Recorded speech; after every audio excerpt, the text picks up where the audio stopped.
The views and opinions expressed by the hosts and the guests do not reflect those of the show, the management, and the company. Hello, sa ako dito, tamang oras mo po ba ito? Sa Martinez po ito. Aaksyonan po ba agad natin yan? Ora mismo. Tandaan nyo, ito yung dating airport.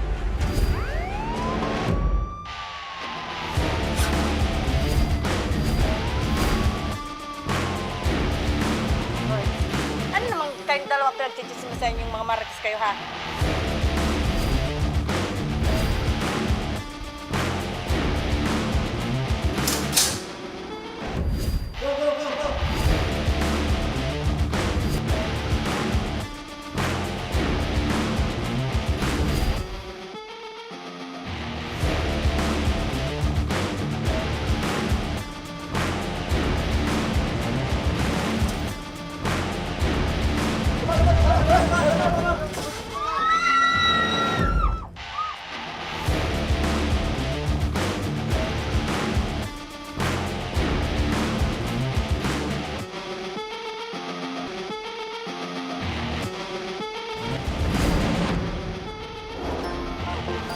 Magandang hapon sa inyo mga ka-aksyon at live na live po tayo ngayong araw ng Huwebes para magbigay ng serbisyo publiko. At live din tayo napapakinggan sa 90.3 Radyo Oragon Sorsogon, 88.3 sa Catanduanes, 90.7 Legazpi City at live na rin tayong napapanood sa ating YouTube account.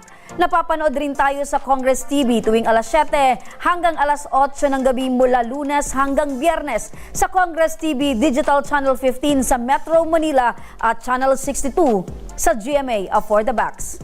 Umpisahan na natin ang ating tabang ora mismo mula sa ating satellite office sa Daet, Camarines Norte. Dumulog ang isang tendera ng bakery para ireklamo ang nagnakaw ng kanilang benta at cellphone na nagkakalaga ng 11,000 pesos. Kwento ni Ira Marie. Dahil bandang alas 2 ng madaling araw nang pasukin ng magnanakaw ang kanyang binabantayang bakery. Dahil suki na raw nila ang suspect ay hindi raw niya ito nagawang paghinalaan. Subalit nang siya raw ay makaidlip noong mga oras na iyon, ay doon na raw kinuha ng suspect ang cellphone at pera na nagkakahalaga ng 11,000 pesos. Ang pagnanakaw ng lalaki nahuli sa CCTV. Panoorin po natin ito.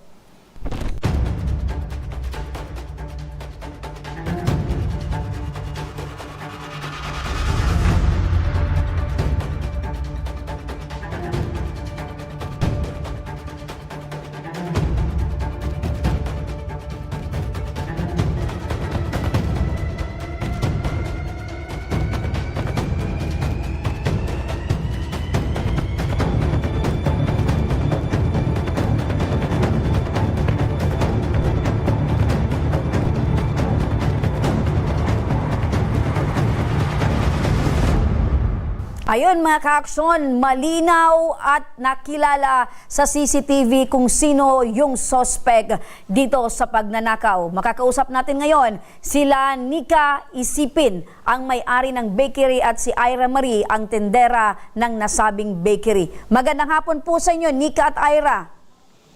Magandang hapon po. Opo, maaari niyo po bang ikwento sa amin kailan po nangyari itong pagnanakaw sa inyo pong bakery? Noong January 6 po. January Alas 6. 2 po ng madaling araw, 2:41. Okay, so madaling araw nangyari itong pagnanakaw. Ito bang tindahan ninyo, itong bakery ba, 24/7 na nakabukas?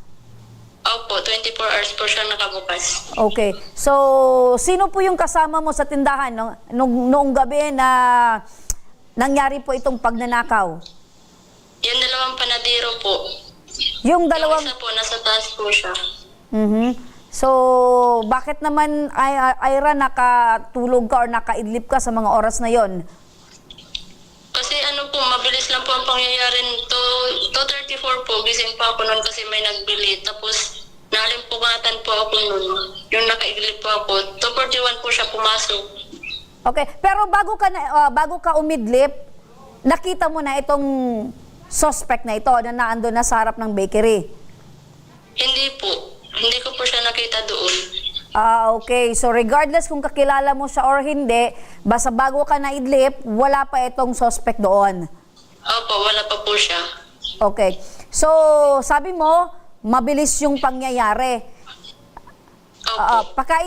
Siguro sa tingin mo mga ilang minuto ka din na nakaidlip? Ano po, 2:34 po ako nagising pa ako nun kasi may nabibi. Tapos maya po, nakaidlip po ako nun. Tapos 2:41 siya pasok. Tapos pagdating ng 2:50 po, nagising pa ako nun. Namalayan ko na nawala na yung mga bariya. Tapos yung dalawang cellphone. Etong cellphone, nasa magkano naman yung halaga nito? Yung sa akin po, Vivo Y17s, 5,999 po. Tapos dun sa isa po, Realme C15, 499 po. Pagmamayari po yun ng panadiro. So ibig sabihin, dalawang cellphone yung nanakaw? Opo, dalawa po. Okay. Sa inyong inventory or sa inyong pagtatansya, nasa magkano lahat yung halaga ng perang nanakaw nitong suspect plus itong dalawang cellphone? Nasa 11K po. Ayun. So, lumalabas na nasa 11K, ano? Nika, okay. Nika, ikaw yung may-ari nitong bakery, tama? Ano lang po, kapatid lang po. Kapatid ka ng may-ari. So, ano yung komento mo dito sa nangyari bilang kapatid ka ng may-ari ng bakery? Ano na lang po, Hello, Nika? Hello po. Okay. So, ano yung masasabi mo dito dahil nangyari itong insidente tapos yung tindera nakatulog habang nasa trabaho? Huwag na lang po maulit siguro. Wag na lang. Para hindi na po maulit yung nangyari. Okay, so ibig sabihin, pinapatawad mo naman itong tindera ninyo, siyempre dahil sobrang pagod naman at siyempre madaling araw, kahit sino naman siguro aantukin dahil hindi naman oras-oras, minuto may bumibili, di ba? Yes. Eto ba, Nika, unang beses na nangyari na nanakawan yung inyong bakery? Actually po, may nangyari din po nung una. Kaso lang po, tinapay lang naman po yung nakuha sa amin. Kaya, tinabayaan na po namin. Opo, tinapay Kasi lang. naman din po ganun po. Oo, so pag sinabing tinapay lang, maaring nagugutom yung nagnakaw, kaya nagawa niya yon. Pero eto, malinaw sa CCTV na cellphone at pera yung ninakaw. Eto bang suspect as of this time? Dahil syempre nakuha sa CCTV, malinaw. Nakita nyo na po ba itong suspect na ito?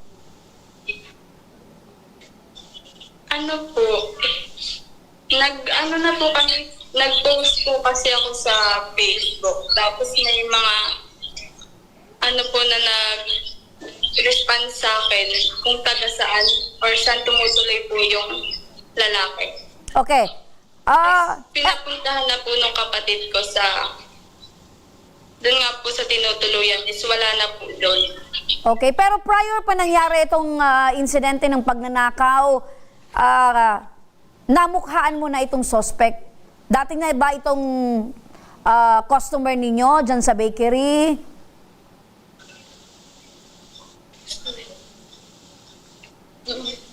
Hello? Yes po, customer na daw po siya dati. Ayun, so ngayon, nai-report nyo na sa pulis at base po sa inyo, wala na itong suspect doon sa kanyang tinutuluyan. Opo. Okay. So ngayon, inilapit nyo ito sa aming programa. Ano yung gusto nyo ngayong mangyari? Mahanap na lang po siguro yung magnanakaw para wala na po siyang mabiktima pang ibang mga katulad po namin na Nababanggit mo kanina na naipost mo ito sa social media at maraming yung nag-comment. So, ngayon ba meron na kayong pagkakakilanlan kung sino itong suspect? meron na po. Meron na. Pwede ba natin pangalanan dito sa pagkakaalam po ninyo? Ano yung pangalan nitong suspect? Siya po si Castillo Ambo Waisam. Castillo Ambo Wisdom po. Wistan. Sam. Okay. So, Castillo Ambo, kung ikaw ay nanonood ngayon, hinahanap ka na nitong may-ari ng bakery at itong tindera dahil kitang-kita sa CCTV yung ginawa mong pagnanakaw. So, kung ikaw ay may balak na para... anong gusto nyong mangyari? Pag nakita nyo itong suspect, pag dadakip itong suspect, sasampahan nyo ba ng kaso? Sasampahan na po ng kaso kasi po may mga nagsabi na po sa amin na marami na din daw po panayang na biktimang pang. Ayun. So, para hindi na makapagbiktima pa ng iba, kailangan talagang madakip na ito. No? Ayun, ayan yung mukha, no? Pag tiningnan mo talaga, walang gagawing mabuti sa kapwa. Makinig po kayo, no, para sa agarang aksyon. Makakausap natin sa linya ng telepono si Police Lieutenant Colonel Errol Gatchtorena, ang hepe ng Daet Municipal Police Station. Magandang hapon po sa inyo, Chief Errol. Magandang hapon po sa lahat, saka sa ating pong condolence na biktima. Salamat po sa pag-imbita po sa amin dito para malinawan din po ang lahat. Opo, eto si COP Errol, ang dating magaling na COP dito sa Legazpi City. Ayan, so naalala kita COP. COP, kilala niyo po ba itong suspect dyan po sa inyong lugar bilang isang notorious na magnanakaw? Opo, actually, nung ma-identify kaagad natin through CCTV, yung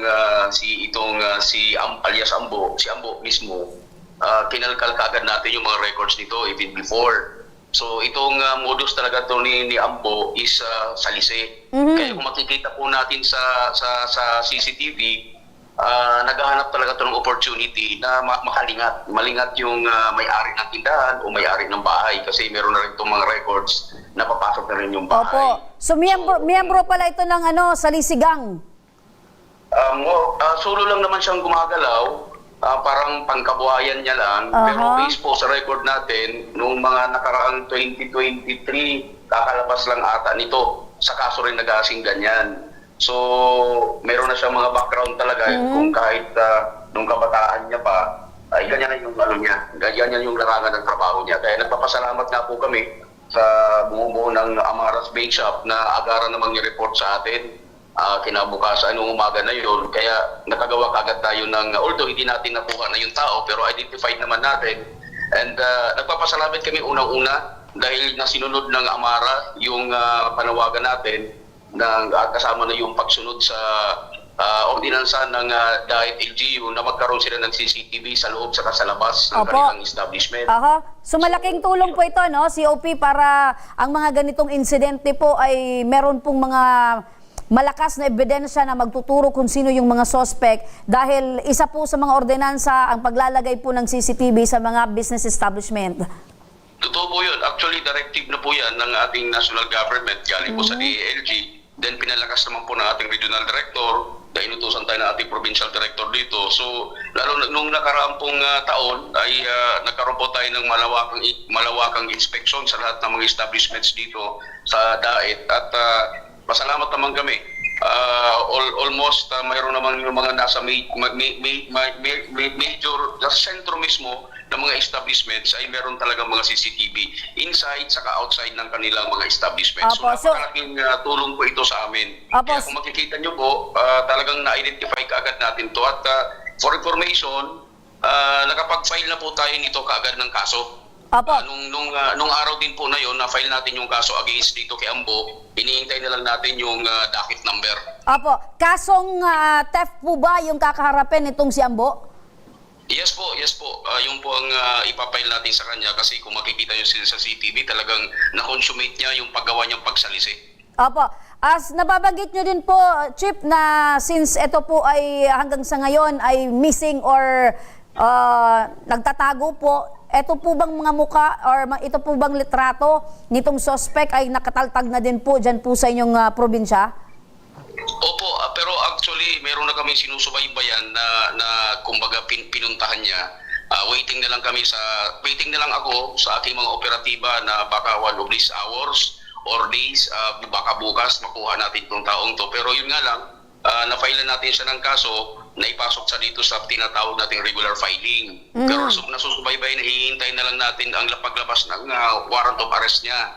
Opo. So, oo, pero at least monitor na natin siya kung saan siya, if ever na lumabas yung warrant niya, alam na namin kung saan siya pupuntahan. Opo. COP, mensahe na lang po sa ating mga kababayan na although meron po mga CCTV yung mga business establishment, dapat po ay maging maingat pa din po sila. Ano po yung mensahe mo po para hindi na po maulit yung mga ganito pong sitwasyon?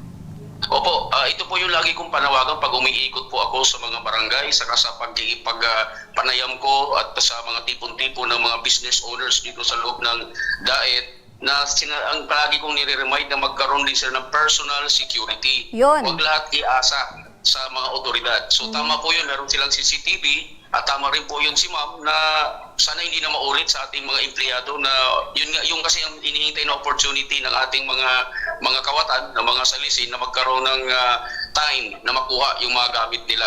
So siguro ang isa sa natin dito is mapagmatsyag tayo lagi. Hindi naman tayo paranoid, pero kailan gamit natin yan, matuto tayong mag-secure din ng ating mga personal na mga gamit. So sa ngayon po, yun lang muna siguro panawagan natin na magkaroon tayo ng personal security din. Apo, with that po, COP, Police Lieutenant Colonel Errol Garchitoreno Jr., ang Chief ng Daet Municipal Police Station, maraming salamat po sa agarang pagtugon at pag-aksyon dito po sa problemang ito.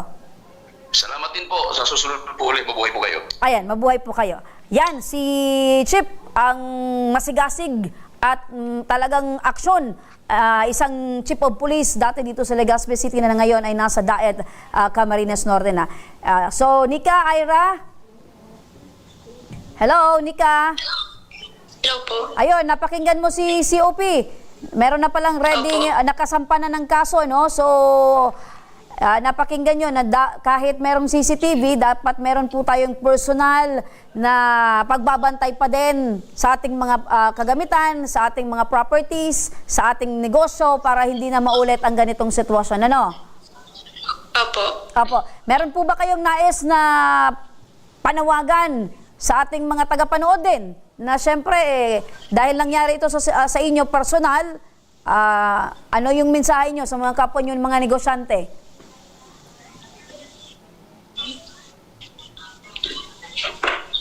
Ano na lang po, maging mapagmatsyag na lang po sa mga taong nasa paligid para sa awareness. Ayun, awareness. Kay Ira naman, Ira. Hello, Ira. Ano yung lesson na nakuha mo ngayon dahil dito sa nangyaring insidenteng ito? Siguro po, wag po basta-basta magtitiwala sa mga taong nasa paligid po. Opo, wag basta-bastang magtitiwala sa mga nasa paligid. Sa'yo naman, syempre dahil natulog ka during your work time, work hours, ano yung... Saka ano po, wag na po matutulog sa kalagitnaan ng duty para hindi po mapasukan ulit. Yun! Hindi na manakawan. Yun ang pinaka-importante. Kung matutulog man, tumawag ng reliever o makibantay muna at inaantok talaga pag hindi ko na kaya. So, pwedeng ganun, di ba? Opo. Okay, so... Ngayon, napakinggan nyo si COP, ginagawa na yung lahat ng aksyon para matugis na itong suspect at hindi na makapagnakaw pa. Ano? Opo. Okay, maraming salamat sa inyo at patuloy tayong makikipag-ugnayan sa PNP ng Daet Camarines Norte para sa mga susunod pang update patungkol dito sa idinulog nyong problema. Maraming salamat. Maraming salamat din po. Eto mga kaaksyon, sa pagbabalik naman ng Ako Bicol Tabang Ora mismo, Purok 7 sa Barangay Buraguis nakaranas ng landslide dahil sa patuloy na pagbuhos ng ulan kahapon. At isang ina na humingi sa atin ng tulong para mabawi ang kanyang anak na kanyang pinaampon, ating ora mismong tinugunan. At tuloy-tuloy pa rin ang ating pamimigay ng 500 pesos para sa ating masugid na taga-subaybay. Kaya huwag kayong bibitaw mga kaaksyon, magbabalik pa ang Tabang Ora mismo.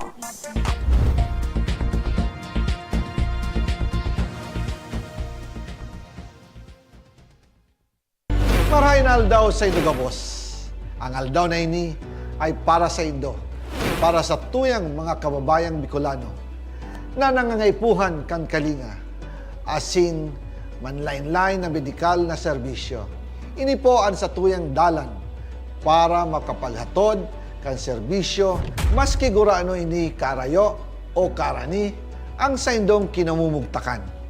Ang Tarabangan Caravan ay saro pong inisyatibo kan Ako Bicol Party List na igwang layunin na darahon ang serbisyo medikal asin dental direkta sa saindong mga komunidad.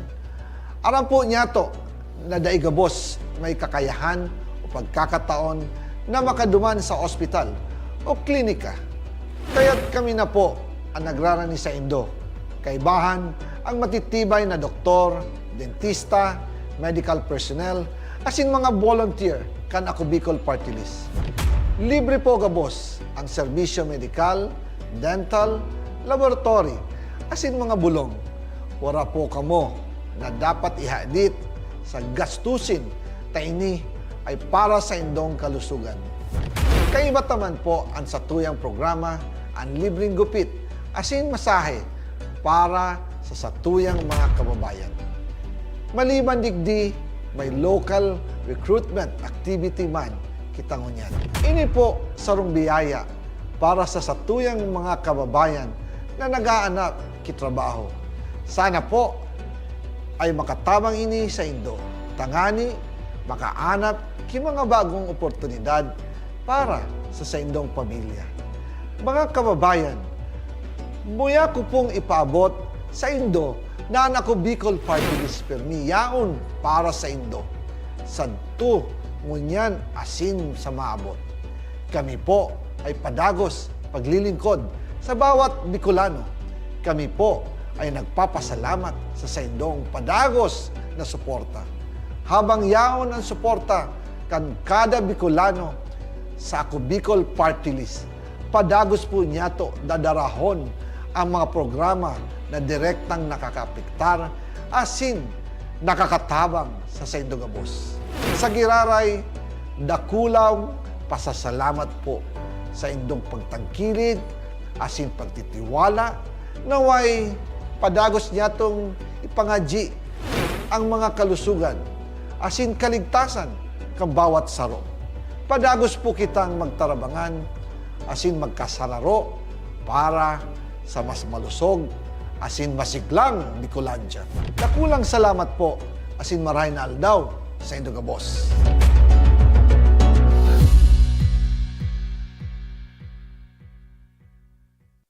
Daan-daan na po ang mga nakapagtapos at may mga kanya-kanya ng propesyon. Sa kanilang pagpupunyagi, walang masidlan ang kanilang mga ngiti. Yun at sa Gabos, nagpapasalamat po ako sa AKB. Gusto ko lang po magpasalamat sa Ako Bicol sa opportunity na tigtatao po araw po sa kuya na estudyante. Dahil naandyan lang, katuwang lagi, Ako Bicol, katabang na, kasurug pa. Hindi rin nagpahuli sa pagtugon sa mga pangailangan ng ating mga healthcare workers at mga frontliners. Sa simula pa lang nitong pandemya, hanggang sa ngayon, walang humpayang pagtulong. Ay, nagpapasalamat po ako sa pagtaunin tabang hali sa Ako Bicol Party List. Salamat kong dakula sa duwang congressman. Kayo nakakatabang sa miya sa gabi. Maaasahan, Ako Bicol, katabang na, kasurug pa. Tucked away in the province of Albay, known for its perfectly shaped Mayon volcano, Missibis Bay Resort, a locally owned 5-hectare private island resort. The resort is ready for all those looking to balance tranquility and adventure. This tropical destination is where guests can either choose to relax under the palm trees or have an adventure under the sun. It features modern and luxurious rooms and villas, recreational facilities, and sophisticated services.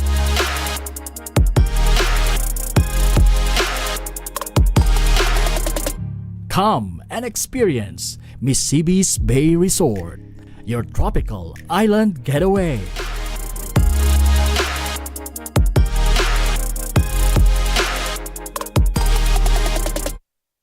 Problema sa tubig, agarang binigyang solusyon. Nagpatayo ng mga solar-powered water supply system sa mga liblib na lugar. Libre, malinis at maaasahang supply ng tubig 24/7. Dakulaon ang pagpapasalamat niya mo. Dahil may ikamalilinwan habang kami nabubuhay. Dakulaon nining tabang para sa gabos na tao digdi. Salamat po. Para sa ating mga kababayang nasa laylayan, Ako Bicol, katabang na, kasurug pa. Libo-libo na ang mga nabigyan ng tulong medikal.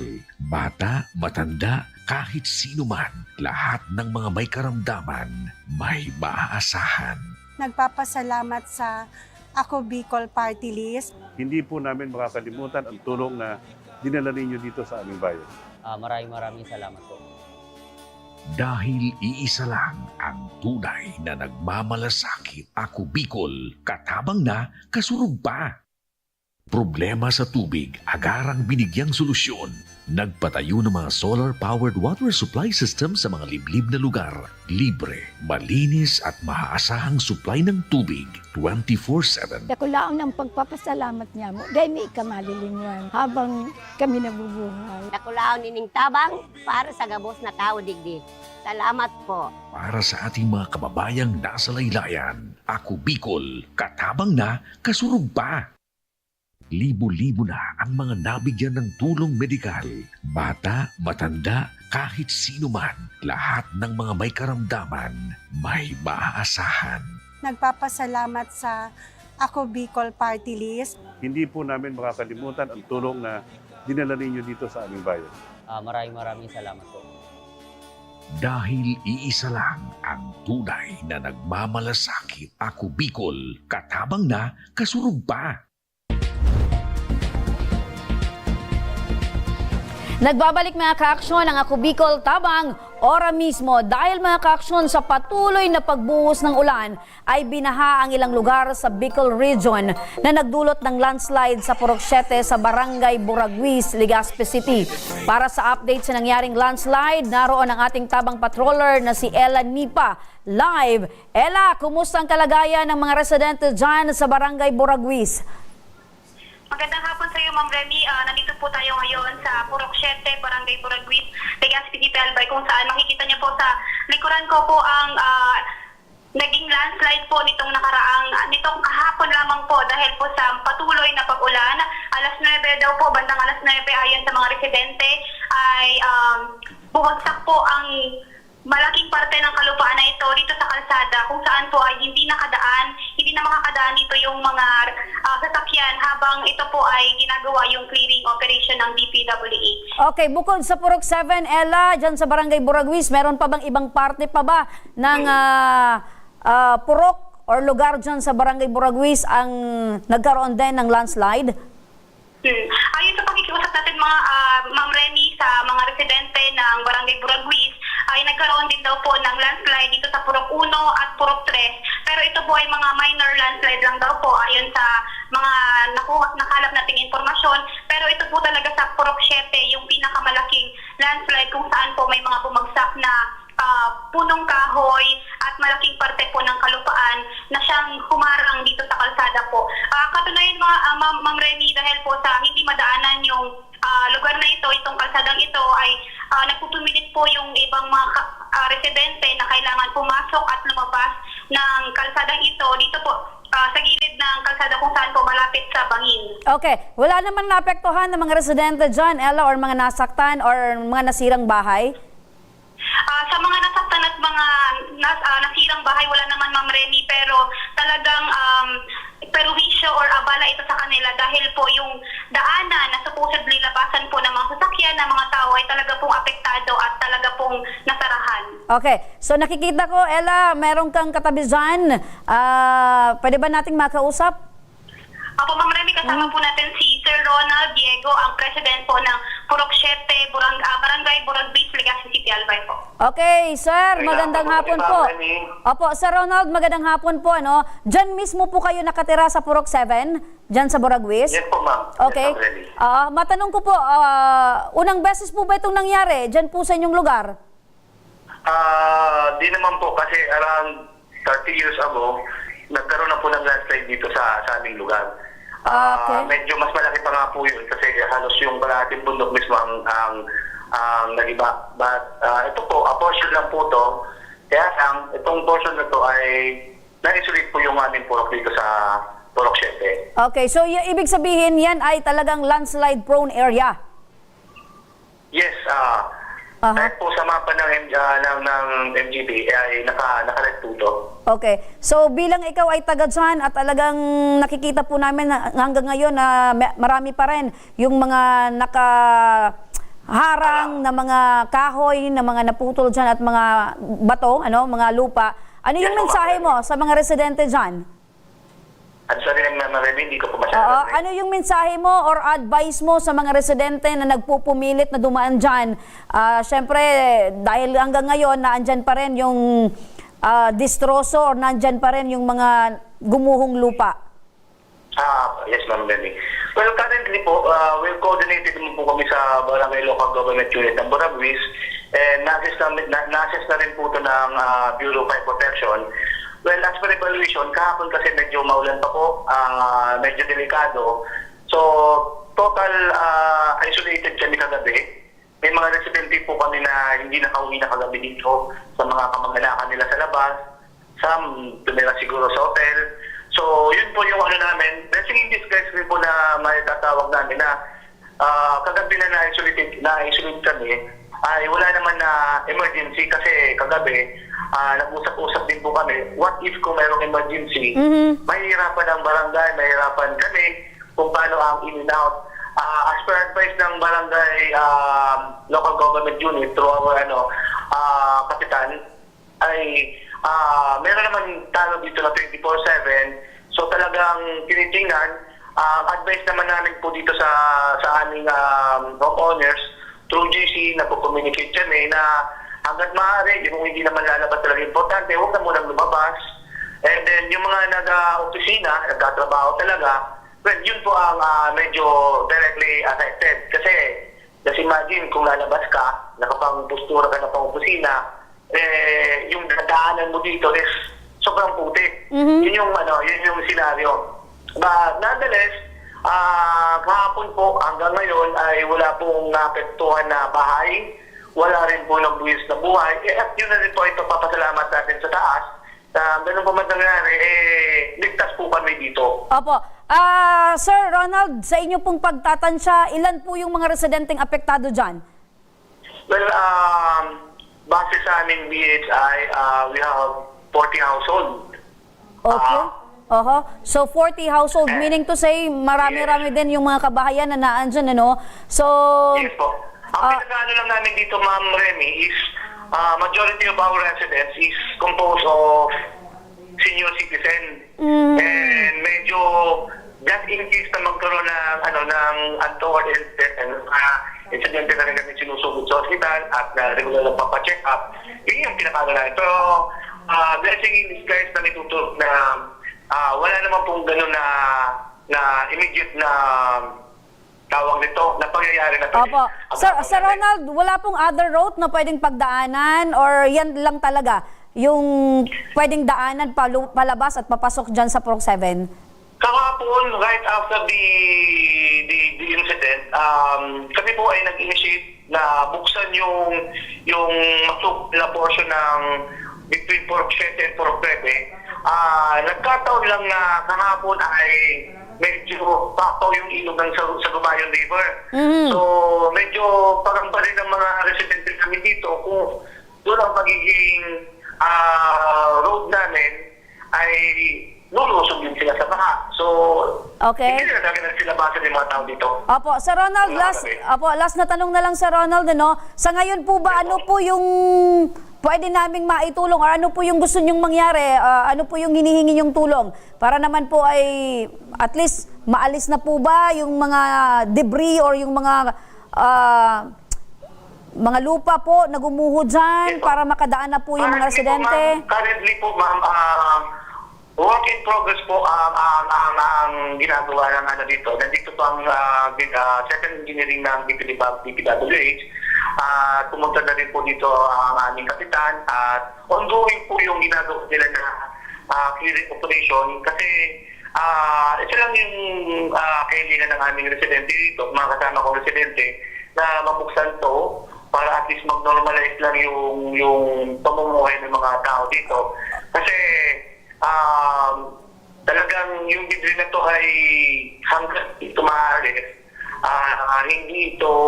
hindi magbabalik sa normal yung namin dito. Okay.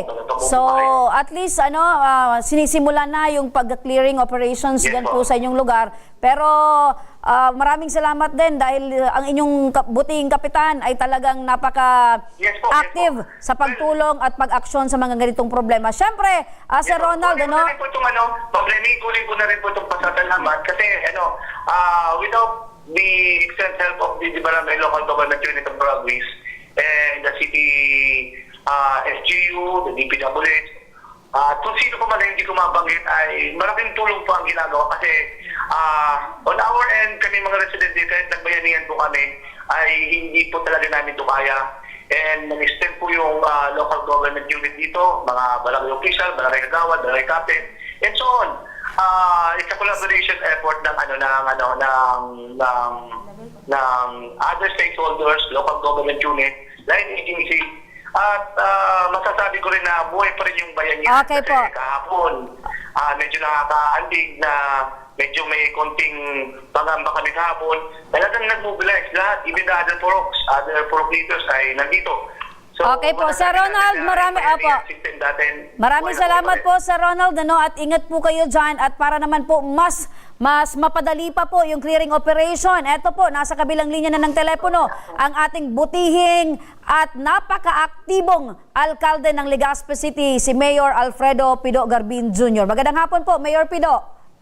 Magandang hapon, Remy, at sa lahat ng nanonood at nakikinig sa inyong program sa Tabang Ora mismo. Opo. May hapon. Mayor Pido, maraming salamat po sa pagbibigay po sa amin, pagpapaunlak ng interview kahit alam po namin na talagang napaka-busy po kayo ngayon dahil po sa nangyari pong pagbaha sa ilang pong barangay dito po sa Legazpi City.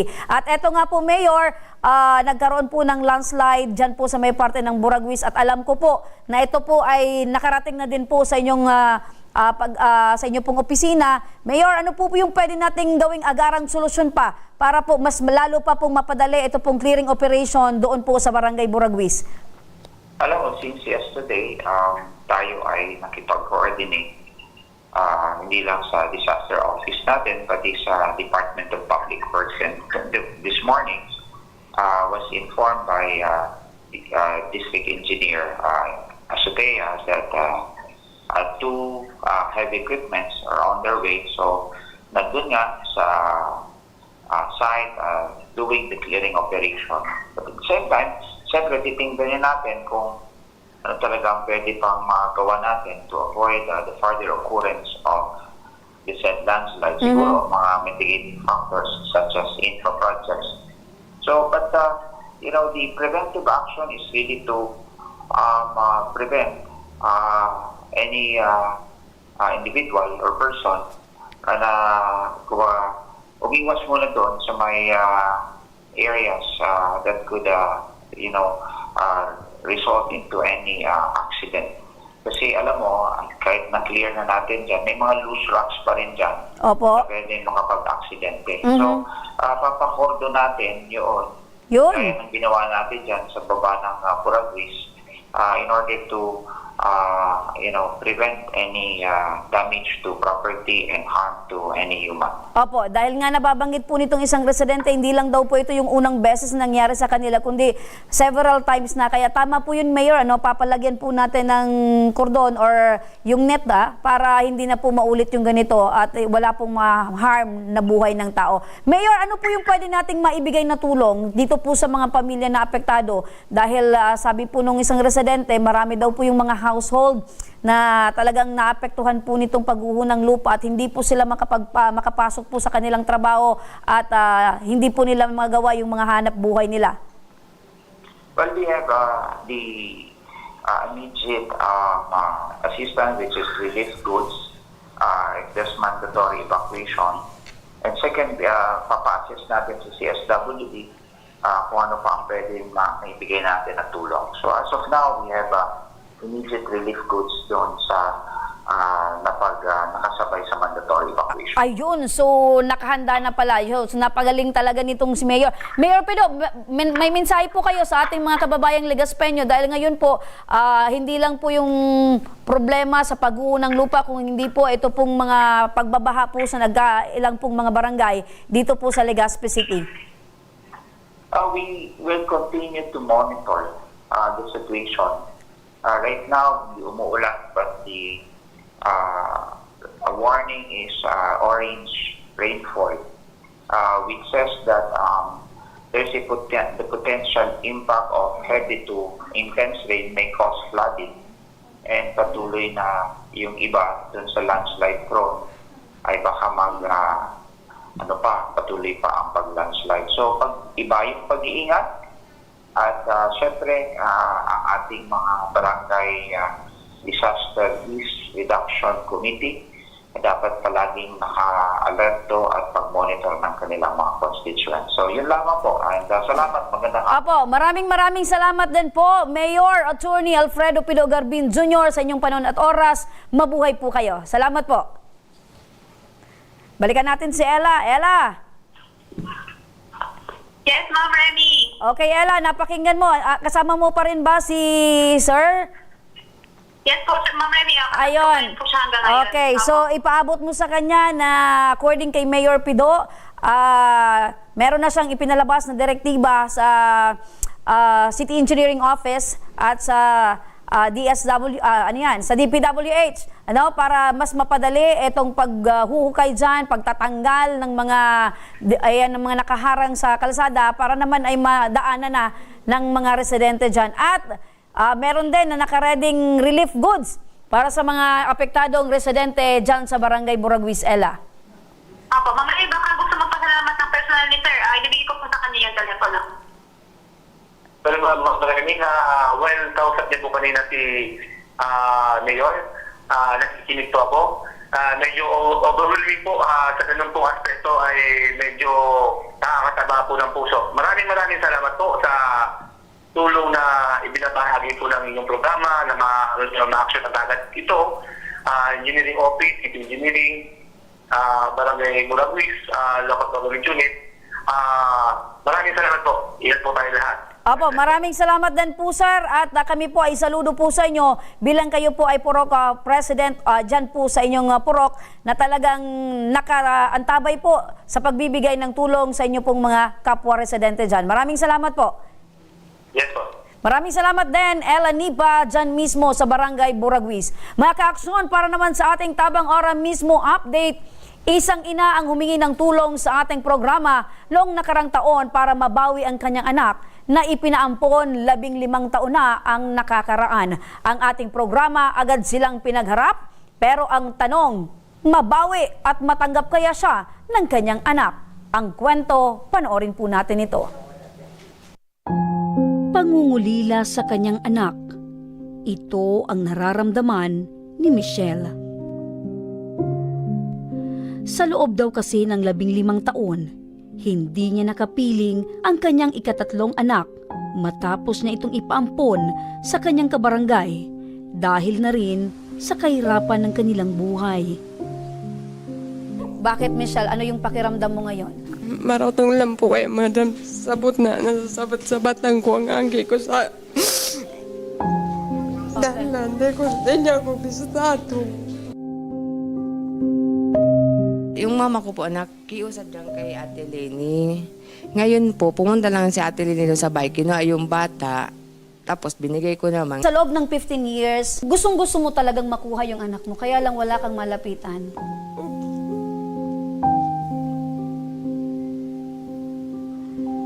Para mabigyang linaw ang problema ni Michelle, kinausap din namin ang nanay ni Michelle na si Lola Salvacion. Totoo po ba na kayo po yung nakipag-usap kay Lenny para po ampunin yung apo po ninyo dito kay Michelle? Opo, nakiusap po ako dahil asawa ko inoperahan.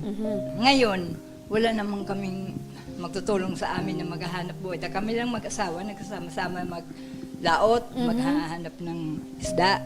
Ngayon, siya walang nagtutulong sa kanyang magbigay ng mga pagkain sa mga bata niya. Kaya yun lang ang naisip ko. Pinabulaanan ni Lola Salvacion na tumanggap siya ng pera mula kay Lenny matapos ampunin ang bata. Meron po bang pera na involved po dito sa transaksyon nito? Ay, di man po. Di man po. Maski piso, wala po akong iningi sa kanya. Para naman kay Lenny, masakit man sa kanyang kalooban, wala siyang magagawa. Kung gusto niyang kwaon, okay lang sa ko. Maski makulog man sabot ko, perang years ko siyang alagaan. Pagkatapos ng aming programa, ay sinamahan na namin si Michelle sa Barangay Maslog upang formal niyang makausap si Lenny, ang umampon sa kanyang anak.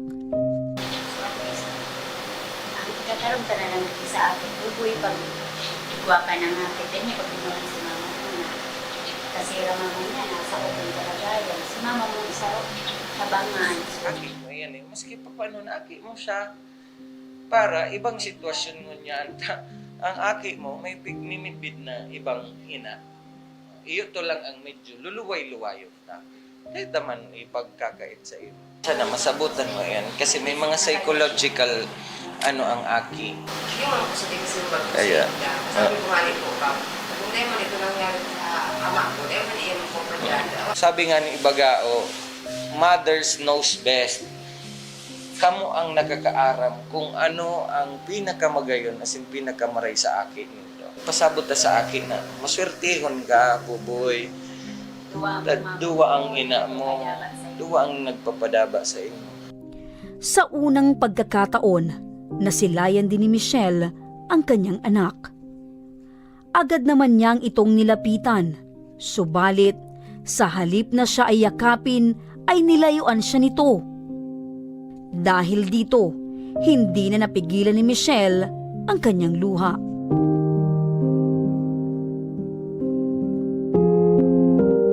Ang end part digdi, perming ang aki ang apektado. Iyo dapat ang pag-iisip ta digdi. Ipamati ta na siya na, mas magayon itong mamatian kang aki na duwang ina ang nagpapadaba sa iya. Hindi biro ang naisin ni Michelle mula sa kanyang anak na minsan na niyang iniwan at piniling ibigay sa iba. Kung kaya't mahirap pa sa bata na tanggapin ang katotohanan ito. Ngunit sa kabila ng pagtanggi ng kanyang anak, pinabaunan pa rin siya ng isang yakap na magsisilbing pag-asa na balang araw ay kakayanin din siyang tanggapin at kilalanin bilang isang ina nito.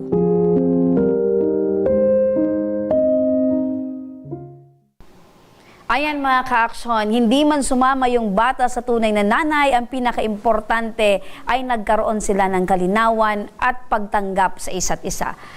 Yan ang pinaka-essence mga ka-aksyon ng tunay na pagmamahal ng nanay sa anak at ng anak sa kanyang nanay. At eto na mga ka-aksyon, isang regalo para sa bagong taon ang hatid sa inyo ni Congressman Saldico sa kanyang mga masugid na taga-subaybay. Huwag na nating patagalin pa. Tawagan na natin ang mananalo ngayong hapon. Nasa linya na. Hello!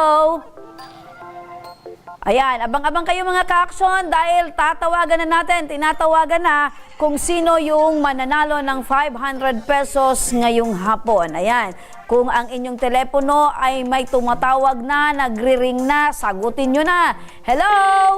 Ayan, nagri-ring pa lang. Hello! Hello! Yon! Magandang hapon po!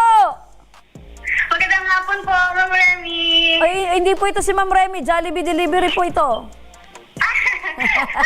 Boses mo po! Boses pa lang. Boses pa lang. Kilala na? Yes po! Taga saan po kayo? Anong pangalan? At ilang taon na po kayo? Taga Karamag, San Andres, Catanduanes. Ay, taga Isla, probinsya ng Catanduanes. Ano po yung pangalan nyo, Nay? Maria Solero po. Ate? Maria Solero. Maria. Okay. So Maria lang na tawagin ko sa inyo. Ano? Yun lang naiintindihan ko. Maria. Sige po. Ilang taon na po kayo? 29 po. 29. May asawa, may mga anak? Meron na po. Ilan Dalawa po yung anak ko. Dalawa yung anak. Ayan, dalawa yung anak. Ilan po yung asawa? Isa lang po. Ay, isa lang. Opo. Nay, ano po yung trabaho po ninyo at ni Mister? Ako sa bahay lang po ako. Opo. Si Mr. po, nagkakabit po siya ng mga salamin tsaka aluminum po. Ay, opo. So, yun po yung ikinabubuhay po ninyong pamilya, yung trabaho po ni Mister. Opo. Ano po, Nay, tanong ko lang po, lagi po ba kayong nanonood sa aming live? Yes po. Ay, ayun, ano po yung kwentong natungayan nyo po ngayong hapon? Yung una po, yung bakery po, nananakawan kasi nakatulog po yung nagbabantay. Opo, nakatulog po kayo. Kayo po ba, habang binabantayan nyo yung mga anak po ninyo, natutulog din po ba kayo? Ay, hindi po. Ayan. Nakapuyat po ako. Ayan, so tama po kayo dyan ay dahil nanonood po kayo, kayo po ang napili naming mabigyan ng 500 pesos. Thank you. Malaking bagay po yan. Pangdagdag po sa pangbili ng gas. Pambili ng? Gasol po. Nabuso ng tangke ng gasol. Akala ko pambili ng gatas or bigas, gasol pala. Opo. Ayan, maingay yung anak mo, Nay. Congratulations po, Nay. Ano po yung mensahe nyo po sa programang ito at kay Congressman Saldico po? Thank you so much po, Congressman Saldi. At sa Sabang Ora mismo, maraming salamat po dahil marami po kayong matutulungan. God bless you po. Sana mas marami pa po kayong matulungan. Opo, kahit po ba nanalo na kayo, Nay, manunood pa rin po ba kayo ng aming live araw-araw? Oo naman po. Ayan. Maraming salamat po sa inyo, Nay. Huwag niyo pong ibababa yung tawag, kakausapin pa po kayo ng aming staff para po malaman kung paano niyo po makuha or maklaim ito pong inyong napanalunan. Salamat po at congratulations. Thank you. Ayan mga ka-aksyon, tuloy-tuloy lang ang regalong hatid sa inyo ni Congressman Saldico. Kaya ano pa po ang inyong ginagawa? Malay nyo po, kayo na yung susunod naming matawagan. Kaya para naman sa aming mechanics, panoorin po natin ito. Maligayang bagong taon, mga ka-aksyon! Ngayong unang buwan ng taon, magpapatuloy pa rin ang kasiyahan sa aming programa. Dahil ang Ako Bicol Tabang Ora mismo ni Congressman Saldico ay tuloy-tuloy na mamimigay ng 500 pesos para sa mga masugid na taga-subaybay.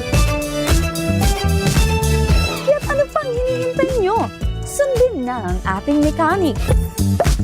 Una, dapat nakafollow ka sa social media pages ng aming programa mula sa Facebook, YouTube, TikTok at Instagram. Pangalawa, manood sa aming live program mula Lunes hanggang Biyernes, 1:00 hanggang 2:00 ng hapon. Pangatlo, mag-like, share at comment sa aming live program ng inyong opinyon tungkol sa inyong napanood. Pang-apat, mag-iwan ng inyong detalye sa aming Facebook Messenger, pangalan, address at contact number. Kaya't manood na at mag-abang. Baka kayo na ang susunod naming matawagan at makatanggap ng 500 pesos!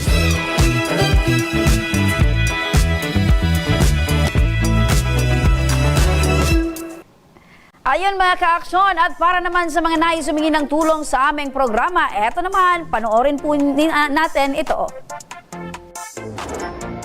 Sa may mga problemang legal at medikal na nais humingi ng tulong sa ating programa, maaari po kayong magsadya sa aming tanggapan sa ground floor Embarcadero de Legazpi, Victory Village, Legazpi City. Bukas po ang aming tanggapan mula Lunes hanggang Sabado, 8:00 ng umaga hanggang 5:00 ng hapon. Sa mga nasa Metro Manila naman po at kalapit na lugar, maaari rin po kayong humingi ng tulong sa Action Co Center sa North Wing ng Batasang Pambansa. Magpunta lamang po kayo tuwing araw ng Lunes, 8:00 ng umaga hanggang 1:00 ng hapon. Para naman sa mga taga Caloocan City, bukas na rin ang ating Action Co Center sa Barangay 175 Multipurpose Hall, Caloocan City tuwing Miyerkules, mula 10:00 ng umaga hanggang 12:00 yan ng tanghali mga kaaksyon. Maaari na rin po kayong magtungo sa Ako Bicol Tabang Ora mismo ni Congressman Saldico sa Camarines Norte, sa Provincial Capitol Building, Barangay 3, Daet, Camarines Norte. At para naman sa mga taga Camarines Sur, maaari na rin po kayong dumulog sa Zone 2 Tagungtong, Goa, Camarines Sur. Bukas po ang aming tanggapan mula Lunes hanggang Biyernes, alas 8 ng umaga hanggang alas 4 ng hapon. Maaari din po kayong magpadala ng inyong mensahe sa aming official Facebook page na Ako Bicol Tabang Ora mismo. Kahit anong reklamo ay amin pong tinatanggap.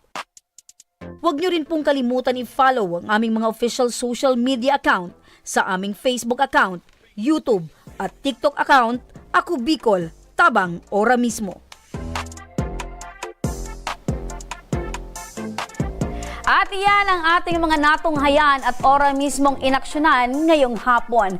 At hanggang bukas mga ka-aksyon, sama-sama nating aksyonan ang mga problemang medikal at legal. Ito ang programang May Paninindigan, tutugon sa inyong pangangailangan. Ako po si Remy Araneta Mindones, magandang hapon at salamat. Ito ang Tabang Ora mismo. Aksyon ko sa mga nangangailangan, aksyon ko lahat ay dadamayan. Noon at ngayon tayo'y sinamahan, aksyon ko patuloy na magsisilbi. Aksyon ko sa mga nangangailangan, aksyon ko lahat ay dadamayan. Noon at ngayon tayo'y sinamahan, aksyon ko patuloy na magsisilbi. Isang masipag na pilantropo sa hirap at ginawa.